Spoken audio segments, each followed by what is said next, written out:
Okay, so we are back, and Eric's been working on converting the brooder box into an outdoor hen house. We're just going to go over real quickly what we've done with this wooden box.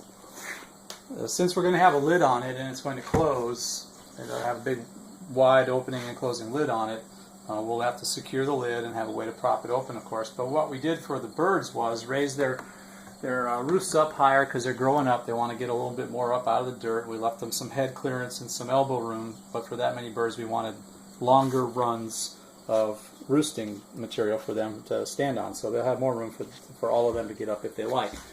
Additionally, some features that we put on the box were a door that opens and closes. This way we can keep the birds in when we want them in and out when we want them out. And it's an easy slide up, slide down, removable. We'll let them into the yard for them to be in the pen, or at night we'll just close it up and they'll be protected both by however secure our pen is and by that door. And additionally, since they're not going to be open top as they have been with a screen and lots of ventilation, we had to put some ventilation in it because it's going to close down. And the breeze can blow through at night through vent holes here and then vent holes on the other side as well, so that they can get some fresh air in there and all of that. But the main thing about those holes is that they are secured with hardware cloth. And so it's a kind of a netting. It's better than chicken wire. It's very firm, very sturdy. Varmints have trouble biting through it, and they can't just pry it open because it's much more firm and sturdy than any chicken wire that you get. And so we've covered those with a special kind of screen called hardware cloth. This one is about half-inch squares, and so plenty of wide open space for ventilation, but not for an animal to get in. And so very secure. That's really what we're after. This one yet has to have the top put on for a cover for a rain shed, to get the water off of it so it doesn't soak down their entire box. And then it needs to be hooked up to the pen outside in a secure way. We've built a platform out there so that the varmints can't burrow around it. We did the same thing with the main chicken coop, and we did that very simply by putting pavers down. It steps an animal off about 6 or 8 inches from being able to get at the foundation, and it discourages them from wanting to burrow under because it doesn't look like something that can be burrowed under immediately at the side like an animal would like to do. And right now it doesn't really have a bottom. We have this insulation board. It's like styrofoam that contractors use for insulation housing. We have that fitted under the box, and then there's a plastic sheeting underneath it that's stapled on. And that's really more to protect the garage floor than it is for anything else, just for liquid, for if the animals certainly soil their wood chips before we can get them changed too much sometime. It just keeps from ruining your house, is essentially why we have it in the brooder box. And it was also recommended by Cackle Hatchery because if you have a cement floor in your garage, which we do, then moisture can wick up into the wood if it's just the wood chips on the floor, which is not only gross, but to have them on the floor, but it can invite more diseases to begin to fester in the wood chips if they're moist and damp. So we want to keep it as dry and warm as possible so that those chicks are healthy. And then Eric didn't talk much about the lid, but we have not done this yet. We are calling it quits for today. But the next step is that we are going to be attaching a hinged roof onto the top that's going to shed rain, and it's going to be at a little bit of a higher angle. So he's got that planned out for right now. And then I'm going to take you outside and see what we did with the chicks and the older hens temporarily while he was working on getting this put in place. But what we're going to do is bring the chicks back in again for tonight. We'll have another night, and Pippi's going to have to be in with her buddies, but she's been with them all day today. Outside, I'll take you out to see that.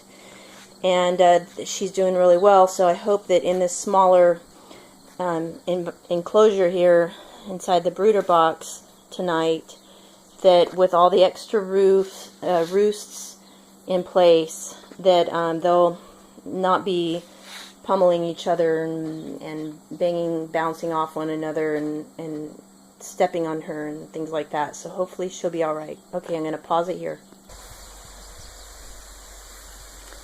Alright, so what we did is we put all of the little chicks in the coop, and hopefully there won't be any disease issues. Well, they're at the point where they're going to be interacting with the older hens very soon.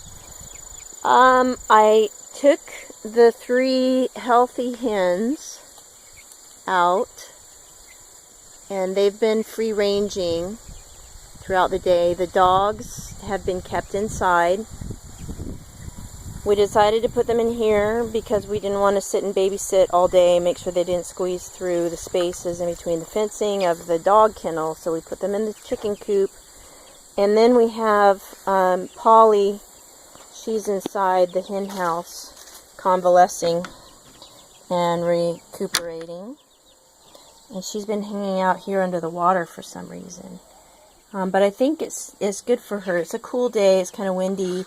And inside the chicken coop, she's nice and warm and dark and peaceful. Nobody's bothering her, and she's just resting. She's got food and water. These guys have food and water. They also have the table scraps that I gave to the other hens this morning, so I didn't know we were going to be putting them in here. I put the dog house in here, which they're curious about but not really using. As soon as we put them in, then they just fluttered all over the place. It was pretty cool to watch. And Pippi's doing very well in here also, as far as I can tell. And like I said, it's a little cool today, but they're almost 4 weeks old, which is the point at which they begin to be able to regulate their body temperature. I did the count. I think that they're 3 weeks and 5 days old today. They hatched on the 20th of July, and today is August 15th, Monday. So, let's see if we can find Pippi in here with these guys. But they seem really comfortable in here. And at one point, the older hens came over, and they're like, "What is going on?" And they walked up and peeked in, and most of these guys went running over to hide. They were trying to get into the door inside there, the small door. Oh, there's Pippi. Okay, she's right over there with her back to us. And I can see her feathers coming in on her butt the way that the others were, where it looks kind of dirty, but it's just the feathers. That took place on her older sister's just about 3 days ago, if I'm not mistaken, 3 or 4 days. So that's just about how far behind she is. She's definitely bigger and taller, and they're all changing dramatically every day as they get new feathers in and get bigger and have more flight ability.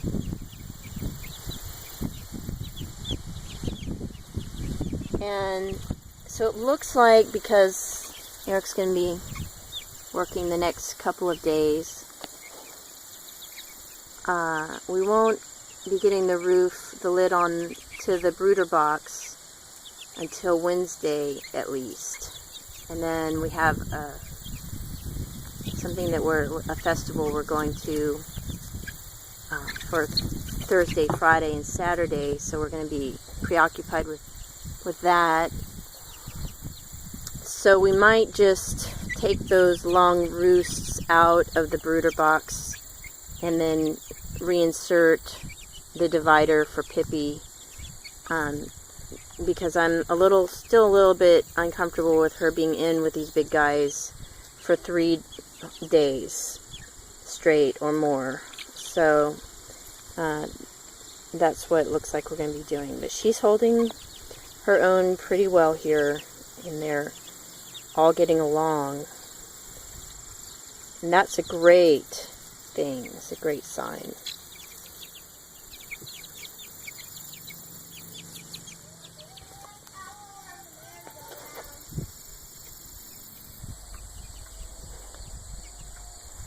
Alright, so we're going to be bringing them in tonight.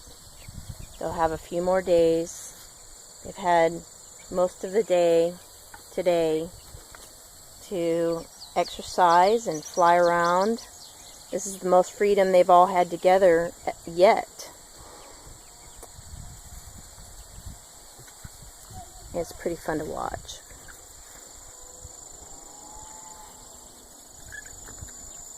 They're pretty. They're pretty little chicks.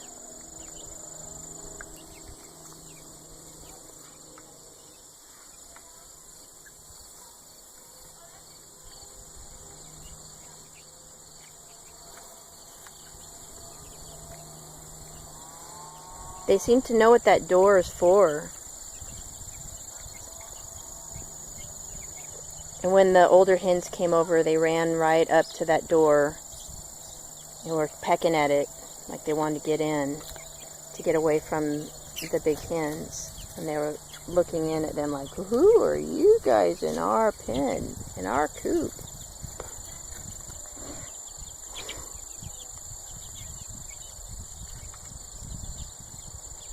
Alright, so we will check back with you later.